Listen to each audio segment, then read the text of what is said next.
the essay contest. Hello and welcome to another exciting edition of Where Great Things Happen. And I will be your host this evening with, my name is Van Erickson, but also the primary host of this show is going to be the president of the university, Dr. Randall J. Webb. And also our guest this evening will be Dr. Shane Rasmussen, and he is the director of the Folklife Center here at Northwestern, and he has made many contributions in programming, especially within this past year. So with that, welcome. Thanks for being here. Thank you. And just to get things started, what is Folklife? A lot of people don't know what that is. So what is Folklife, and what is your primary focus of the Folklife Center? Well, the primary focus of the Folklife Center, our mission, is to, in a sense, to highlight and educate people about what folklife is and what kind of folklife is going on in northern Louisiana especially, although we cover really the entire state in our sense of mission. But also we have a sense, part of our mission is to archive and to document these things. So we have over 6,000 hours of DVD and tape of folk artists playing their music, or talking about their kinds of crafts or artistry at the Natchitoches NSU Folk Festival. And so our archives are extensive. In fact, Mark Thompson has been working with me on a grant that he is writing for the Cane River National Heritage Area, and that will, if we get that grant, that will enable us to house some of those documents, copies of those documents also over in Kappa, because it's always a good thing to have multiple copies, and so we're really excited about that. Folklife is that's such a nebulous term that encompasses so much, because it encompasses really the heart of where a culture is at. It's the traditional ways of doing things and the kinds of informal expressions that people engage in when they get together in groups, and especially when those kinds of expressions become artistic or expressive of their belief or their whether that be religion or their ideas about culture or the jokes that they tell. And so it could be Hadley Castile playing his fiddle the traditional way that he was taught by his kinfolk, or it could be Sarah Jade Williams, his granddaughter, when he having taught her how to play the fiddle, takes it up, and without those formal lessons on how to play that fiddle, picks it up and takes up his tradition and makes it into her own. And that's a great deal of what we do with Folklife. Or it could be Chinaberry necklaces, when a mother passes that down to her daughter, and she learns how to put those necklaces together, and the kinds of choices and selections they make when they decide how to make those necklaces and why, what that means to them as a people, and how that fits in with their larger cultural sense. Or it could be the joke that I tell it to you, to lighten things up. You know, the kinds of jokes we were talking about before we started filming, right?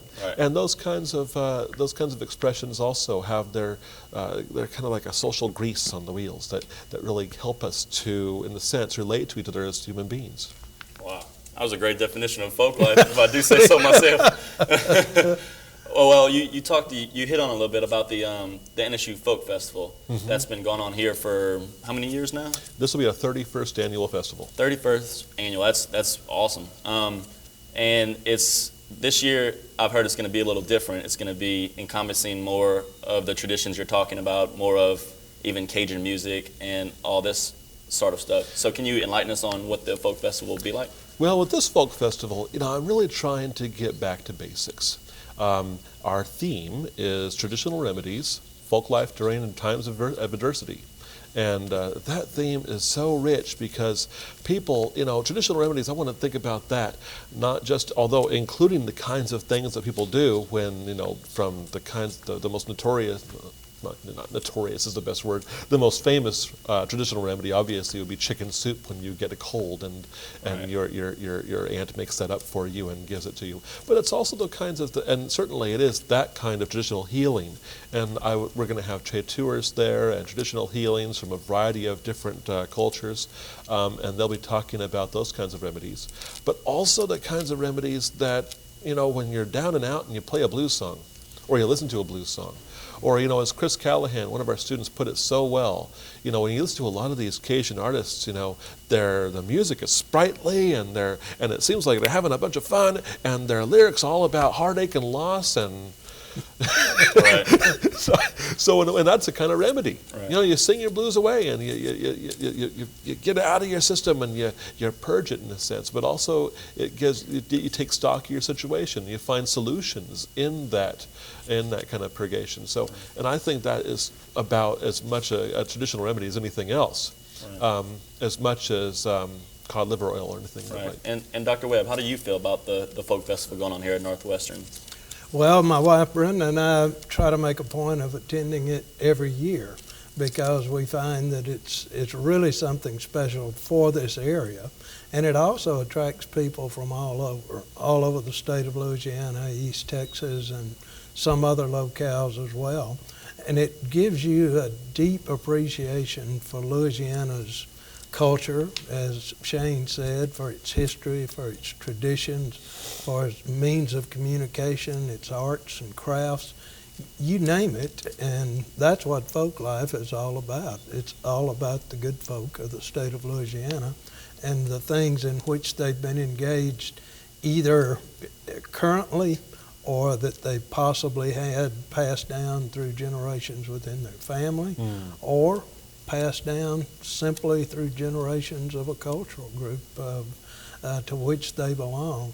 So I'm really looking forward to this year's, because I think in talking about traditional remedies during times of adversity, as Shane said, they're going to be talking about remedies, if you will, in the broader sense. That is, that it doesn't always have to be some kind of folk medicine, but it might be simply some folk coping mechanism that people have found beneficial over the years. And ask yourself sometimes, if you're feeling blue, what do you do? Well, you might sing, you might go to church, you might listen to a choir sing in church, or the pastor talking about a message that's enriching to you.